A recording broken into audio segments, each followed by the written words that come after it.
Welcome to Heart with Anna. We just finished Season 10, and we're gearing up for Season 11, which will feature Heart Warrior siblings. In the interim, we're going to put a spotlight on cardiac athletes. Lars Andrews actually wrote a book called Cardiac Athletes, and he has been a guest on Heart with Anna. Cardiac Athletes feature stories about athletes who have undergone cardiac procedures. Some of the athletes were born with congenital heart defects, and some had acquired heart disease. Today, and for the next several weeks, we'll be meeting some cardiac athletes. Welcome to Heart with Anna, Tim Howard. Thank you, Anna. Tim, can you please tell us about your cardiac condition? Sure. Back in 2014, I had a heart attack during a local triathlon here in Boulder, Colorado. At the time, I didn't realize it was a heart attack. I thought it was a combination of a panic attack during an open water swim and deep fatigue. I actually went on to complete the bike and a portion of the run. I went to the medical tent. They did a portable EKG reading and didn't find any real problem, but said that if I didn't feel better by tomorrow, I should go see the doctor. When I went back home, I experienced just extreme fatigue. Talked to my wife, Heidi, and we decided to go to the ER just to be sure nothing was wrong. Next thing you know, I was being rushed to the catheterization lab after my blood enzymes came back off the charts. Oh, my goodness. They found I had a 99% blockage of my LAD artery. That's the widowmaker. If I had ended up going to sleep that night, I probably wouldn't have woken up the next day. Oh, wow. I received... Sorry, yeah, that just shocks me. Wow. You were doing a triathlon and the EKG didn't pick up that there was any problem? No, it was a portable EKG in a tent with a paramedic reading it. And when I went into the ER, the folks were joking with me because I seemed perfectly fine. I was in relatively good spirits. I had no pain.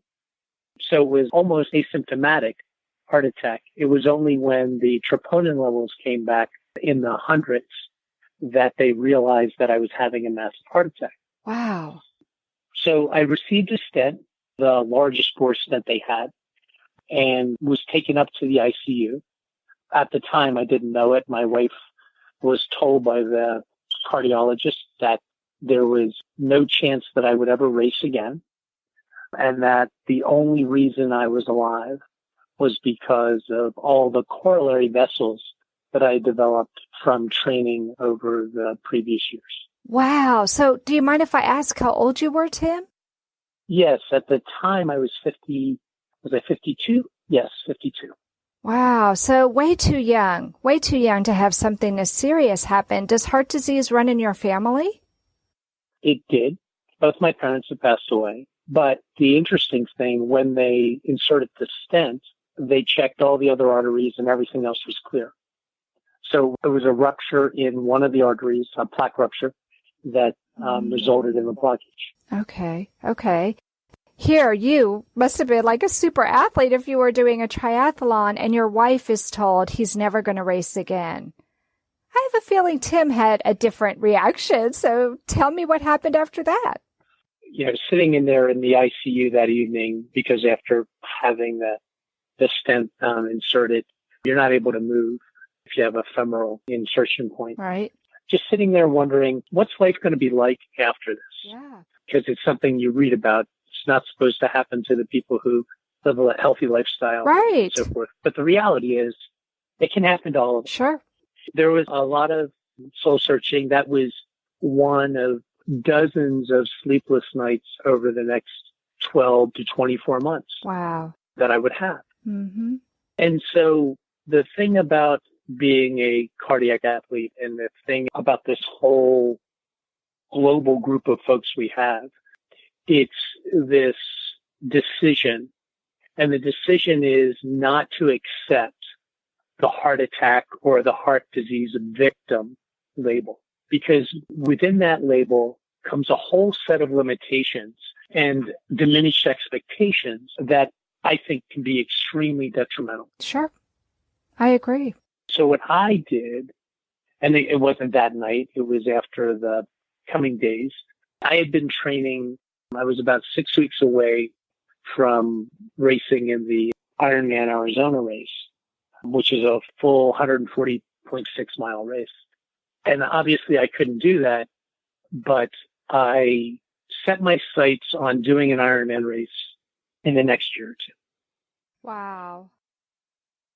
By giving myself that goal, it had me shoot on something. And so I wasn't dwelling on other issues. Now, the reality is that post heart attack, you're faced with a complete barrage of, quote, conventional wisdom about what you should and shouldn't do. By way of example, we start cardiac rehab, at least in the Boulder area, very soon thereafter. Well, what I did was I took full advantage of it. I had fantastic cardiac rehab folks working with me. I knew we had a cardiologist on call because we were doing it on the lower floor at the hospital. So I pushed those sessions as far as I could. In some cases, instead of staying for the 45 minutes, I would stay for an hour and a half, run 7, 8, 9 miles. Wow. But you're not a typical heart attack victim. You are already in excellent shape, it sounds like to me. Well, that's true. But by doing this, what I was able to do was take my ejection fraction, which is kind of the benchmark for how much you've recovered, from the 40% level, which is where it was right after the heart attack, all the way back up to 68%. Wow. Which meant that I had fully recovered with no lost heart tissue. Wow. That's amazing, Tim. Well, thank you. Wow. I'm inspired. The most common theme that I hear is why. She always needed a lot of attention. She had strokes. Even though it's a natural inclination to withdraw from the CHD community, I think being a part of it helped me be part of the solution. Heart to Heart with Michael. Please join us every Thursday at noon Eastern. I'm Michael Lieben, and I'll be your host as we talk with people from around the world who have experienced those most difficult moments. How long did it take you to go from post-op to that condition? Well, there's a 6 to 8 week period that's called the golden window of healing. Anything that you have not recovered after that time is going to be dead heart tissue and you're not going to get it back. So it's about taking full advantage of that window and getting past the fear. And that's why the safety net of cardiac rehab gives you something that you otherwise wouldn't have. Right. You know, there's another component to this, right? That's around the uncertainty and I mentioned sleepless nights. Right. One of the common themes and one of the issues I had, PTSD after my heart attack, because the actual event occurred while I was swimming in open water. Oh, yeah. I would oftentimes, as I was ready to fall asleep, I would start awake, kind of picturing that scene in that scenario again. Right. One of the things that the Global Cardiac Athletes Forum that we have has done, it's given me the opportunity to share those experiences, those fears, those concerns, and at the same time, get feedback from others who've experienced very similar things. Yeah. And as a result, you realize you're not alone. You realize that other people have made it through this tunnel, and that the fact that you still have those things, even a year, 2 years, 3 years later, 5 years later, doesn't make you weaker or less able to do things. It's just the way it is. Right. And that understanding is empowering. Yeah. Yeah. Knowing there's a community who is experiencing the same thing that you are, I think it does make a world of difference. So I'm amazed that you were in open water and you had a heart attack and you were able to get out without drowning, because that to me would be the scary thing. Have you ventured back into the water since your heart attack? So I decided that I was going to pursue doing an Ironman. So I began training. Literally, the cardiac rehab was my first step of the training. I had a little hiccup about 4 or 5 months later, because I fell and tore my rotator cuff. Ouch. So I had a 3 or 4 month period where I had to do physical therapy for that. I had to navigate the issues that the blood thinners that you're on when you have a stent don't necessarily mesh with doing surgery. Yeah. So you have to have a cardiologist and a orthopedic surgeon who can work as a team. Right. And again, I can't emphasize enough how having a great cardiologist is so important. Mm. I mean, this literally is your life, but they worked through it. I worked through it, and I prepared to do the Boulder Ironman 10 months after my heart attack. I went in to do my first open water training swim after that. Had a severe panic attack. Sure. Thought I was going to have a heart attack. Ended up cutting it short. Went back and I continued to work with a therapist, a psychologist for the PTSD. I worked with another local triathlete who is fantastic at visualization. I decided to do the Boulder Ironman back on August 4th, 2015. And 2 of my teammates chose to swim with me. And I got into this very serene place, thinking about all of the people who helped me and were part of my recovery, from my wife and daughters to my teammates, to my fellow cardiac athletes, to my doctors, to everyone along the way. And basically it was a 2-hour swim of gratitude. Wow. As a result, I ended up having a fantastic race. It wasn't the fastest. It took me a little over 15 hours, but it was life affirming. And I hope that it inspired some others.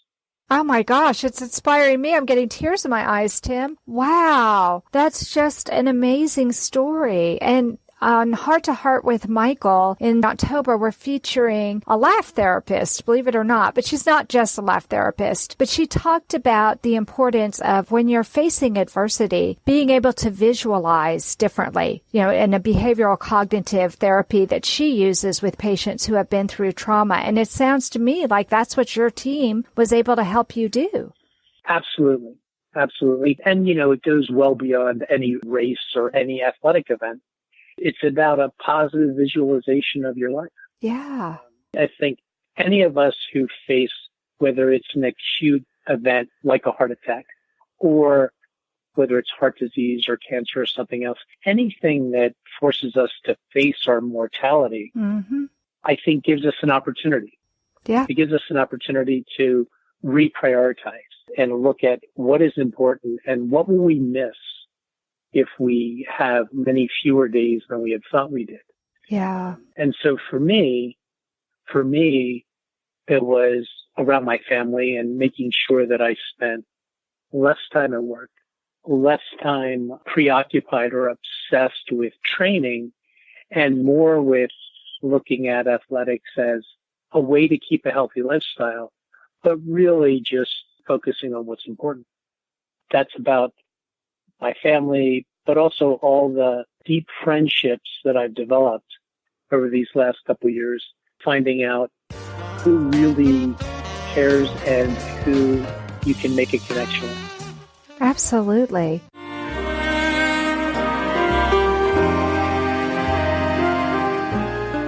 Home Tonight Forever by the Baby Blue Sound Collective. I think what I love so much about this CD is that some of the songs were inspired by the patients. Many listeners will understand many of the different songs and what they've been inspired by. Our new album will be available on iTunes, Amazon.com, Spotify. I love the fact that the proceeds from this CD are actually going to help those with congenital heart defects. Enjoy the music. Home Tonight Forever.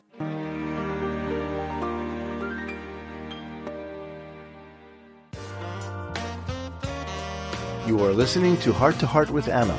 If you have a question or comment that you would like addressed on our show, please send an email to Anna Jaworski at anna@hearttoheartwithanna.com. That's anna@hearttoheartwithanna.com. Now, back to Heart with Anna. So if you had to say in just one sentence what being a cardiac athlete means to you, what would that be, Tim? I think being a cardiac athlete is shrugging off any concept of victim and embracing the idea that you can be inspired by others and inspire others by continuing to participate and compete and enjoy life. I love it. I love it. Oh, Tim, what a great way to start off the spotlight on cardiac athletes. I hope you're contributing to Lars's new book. I believe my chapter will be in it.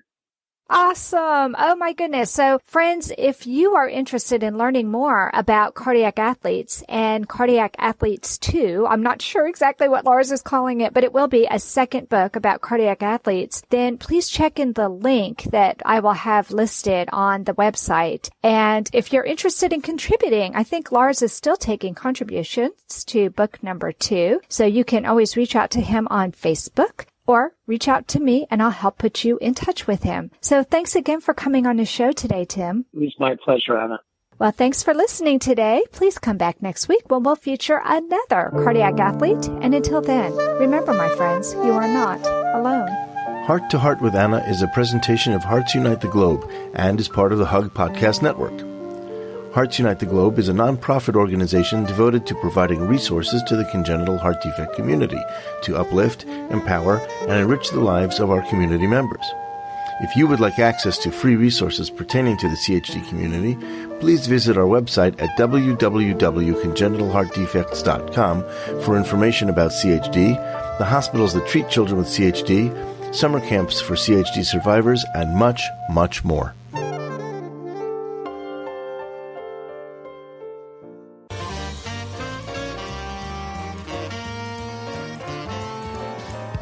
Thank you again for joining us this week. We hope you have been inspired and empowered to become an advocate for the congenital heart defect community. Heart to Heart with Anna, with your host Anna Jaworski, can be heard every Tuesday at 12 noon Eastern Time.